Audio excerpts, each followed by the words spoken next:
Pemirsa, Anda bersama kami di obrolan Karebosi segmen terakhir. Masih bersama dengan Pak Yeyen dan juga Pak Dr. Ramli. Saya ke Pak Dr. Ramli terlebih dahulu terkait dengan sehubungan penundaan pemilihan RT RW Sekota Makassar yang rencananya akan dilaksanakan pada tahun 2024. Apakah dengan hal ini akan kemudian menurunkan kepercayaan masyarakat terhadap pemerintah, Pak, menurut Anda? Ini kepercayaan itu bisa tumbuh kalau masyarakat melihat hasilnya baik, kan begitu. Jadi kalau masyarakat juga tidak melihat hal yang lebih baik, tentu trust itu juga bisa menurun gitu. Nah, tentu jawaban yang jelas tentang itu kita bisa lihat nanti bagaimana. Tetapi kita sekarang bisa menduga-duga ya berdasarkan beberapa hal bahwa yang jelas adalah kalau ini terlalu berlarut-larut masalahnya, tentu pertama ketidaknyamanan itu akan terjadi di tengah-tengah masyarakat secara lebih ini. Nah, yang kemudian yang lain adalah ketidakpercayaan itu bisa sebenarnya ke banyak hal, bukan cuma pemerintah daerah, tetapi ketidakpercayaan ini yang paling bahaya kalau misalnya ketidakpercayaan itu tumbuh terhadap kelembagaannya sendiri.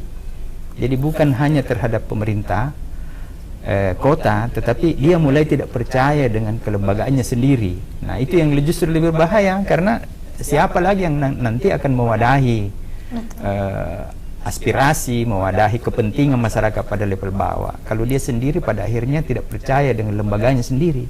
Nah, kalau saya melihat justru di situ titik yang lebih rawan daripada yang lain ya, gitu. Karena kita berharap bahwa masyarakat ini ke depan akan punya kelembagaan sosial yang kuat, kan begitu, dimana disitulah mereka bisa menghimpun kekuatannya ya untuk berbagai hal berkaitan dengan bagaimana mengelola kepentingan mereka pada level yang paling bawah gitu.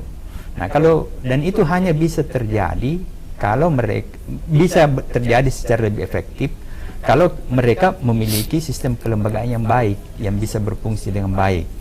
Dan tentu itu bisa berfungsi dengan baik kalau mereka percaya, gitu ya. Mereka percaya.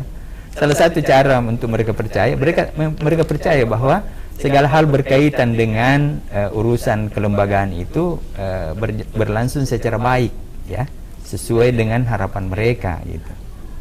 Gitu. Oke, terkait dengan apa yang Bapak tadi sampaikan bahwa tidak percaya dengan kelembagaan mereka sendiri. Ini kan sebelumnya pemerintah kota kemudian menunjuk PJ-PJ RT RW Sekota Makassar, kemudian ditempatkan di beberapa tempat. Apakah itu juga salah satu termasuk kemudian tidak kepercayaan karena bukan dari mereka langsung, tapi telah ditunjuk dari PJ-PJ-nya dari pemerintah kota, Pak?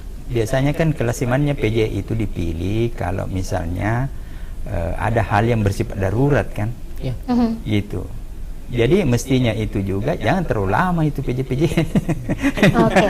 Gitu. Jadi saya pikir itu PJ mestinya menjadi jembatan untuk terpilihnya ketua-ketua RW yang sesungguhnya, gitu ya, yang bukan PJ. Tapi kalau ditunda sampai tahun 2024, ya tentu saja itu akan lebih lama mereka menjabat, ya. Dan oleh karenanya terpilihnya RT RW yang betul-betul dipilih pada level bawah itu juga makin lama baru bisa, kan?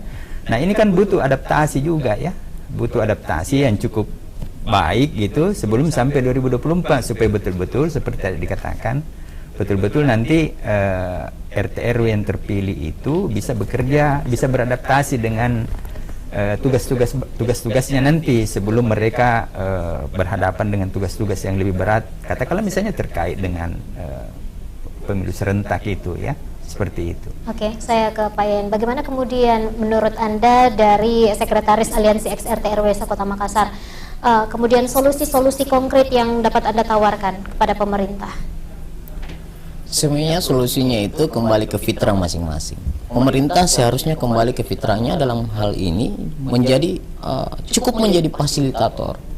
Sekaitan dengan pemilihan RT RW di tengah masyarakat itu kan sebenarnya yang diatur dalam undang-undang itu musyawarah mufakat atau voting. Nah, seharusnya pemerintah hadir sebagai fasilitator.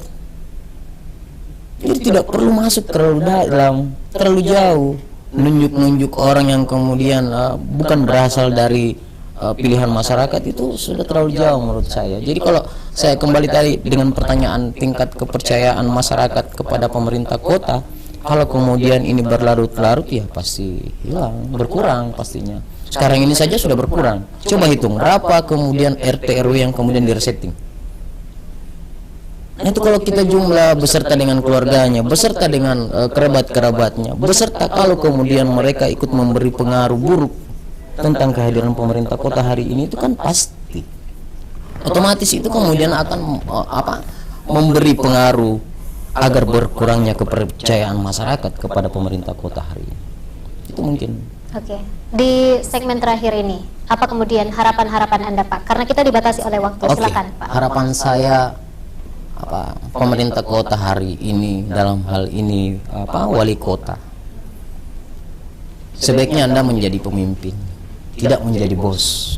Karena sebaik-baik leader itu adalah orang yang kemudian ditiru, bukan sekedar diikuti. Itu pesan saya. Baik, silakan Pak Dr. Ramli. Harapan-harapan Anda dan juga solusi konkret yang dapat Anda tawarkan selaku sosiolog, Pak. Silakan. Begini, ya, sama seperti tadi yang sudah saya sampaikan ya. Saya hanya mau menegaskan bahwa kita semua berkepentingan terhadap kuatnya RT RW itu. Ya, jadi marilah kita semua sama-sama jujur terhadap apa pilihan paling baik yang bisa kita lakukan terkait dengan RT RW. Kalau memang kita merasa bahwa RT RW ini betul diperlukan penguatan segera dengan terpilihnya ketua-ketua RT yang legitimate dari grassroots, ya segeralah kita adakan pemilihan gitu ya, jangan ditunda-tunda terlalu lama lagi. Kan banyak yang bisa kita lakukan selain menunggu e-voting dan sebagainya itu ya. Jangan juga kita dengan teknologi itu terlalu terlalu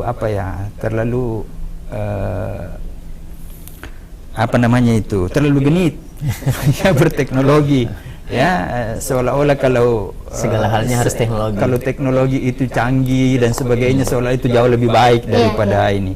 Kan kita punya selalu bicara tentang kearifan. E-voting itu bisa kamu musyawarah. Misalnya begitu.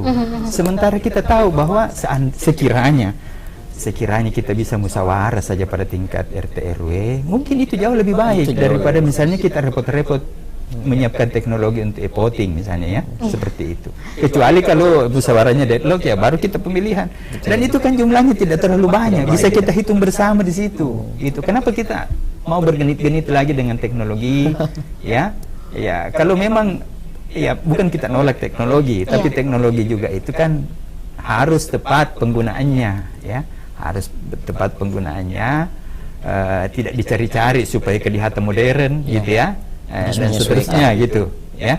Jadi marilah kita sama-sama jujur melihat kembali ya kepentingan utama berkaitan dengan bagaimana RT RW itu dikuatkan gitu.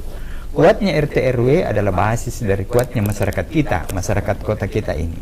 Lemahnya RT RW jadi jangan sekali-kali ada yang coba-coba untuk melemahkan RT RW, karena kalau RT RW itu lemah, siapapun ya itu berarti adalah kita menggerogoti kekuatan masyarakat ya, yang menjadi sendi utama mereka untuk berperan menunjukkan partisipasinya di dalam segala aspek pembangunan kita. Saya kira begitu ya.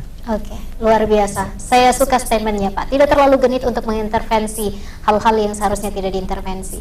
Terima kasih Pak Dr. Ramli, terima kasih Pak Hairul Yayan yang sudah bergabung bersama kami untuk berdiskusi terkait dengan tema kita pemilihan RT RW Rasa Pilpres.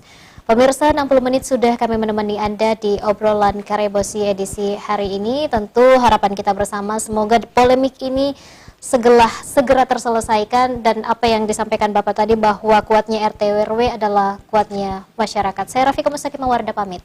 Wassalamualaikum warahmatullahi wabarakatuh.